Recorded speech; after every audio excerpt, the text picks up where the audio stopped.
মহোদয় বলছে যে আমাদের দেশে কোনো তেলের অভাব নাই, কেন এই পাম্পে তেল দিচ্ছে না? এরই বিবরণ আমরা পাবলিক কষ্ট পাবো কেন? এটা হচ্ছে আমার কথা। পাবলিক কেন কষ্ট পাবো? পাবলিক যদি তেল দিতে হবে এই মালিকদের, কোথার থেকে দেবে আমরা জানি। যদি মন্ত্রী মহোদয় বলছো যে তেলের সংকট আছে, তাহলে ঠিকই আছে।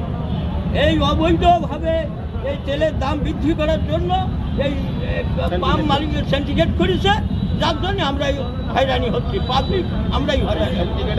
এই সিন্ডিকেটের কারণে সমস্ত পাবলিক আমরা হয়রানি হচ্ছি। সাধারণ মানুষের জীবনযাত্রার মান কমে যাচ্ছে। সাধারণ মানুষের জীবনযাত্রার মান একদম কমে যাচ্ছে, আর নেসেসারি আমরা কেবল হ্যারাসমেন্ট হচ্ছি।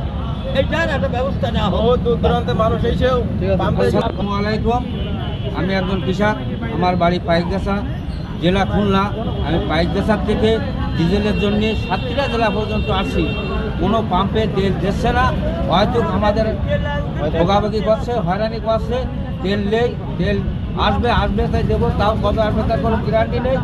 আমার উক্ত দাবি, সাধারণ জনগণ, আমরা কৃষক, আমি না, বাংলাদেশের সাধারণ যে কৃষক, তারা হাজার হাজার ধান মারা যাচ্ছে। এর গুরুত্বপূর্ণ সরকার পদক্ষেপ নেবে এবং তেল দিচ্ছে না, তেলের কোনো দাম নেই। ডিজেলের দাম আছে 110 টাকা কি 105 টাকা, সেই তেলের দাম নিচ্ছে 150 টাকা।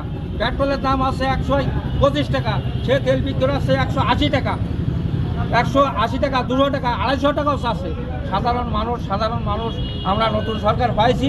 আমি একজন বিএমপি দল করি, আমার হয়তো পদপদবি নেই, আমি বিএমপি ভালোবাসি, কিন্তু আমাদের সরকার আসার কারণেও আমরা অবহেলিত কেন? এই বলে আমি আমার বক্তব্য শেষ করছি। আসসালামু আলাইকুম।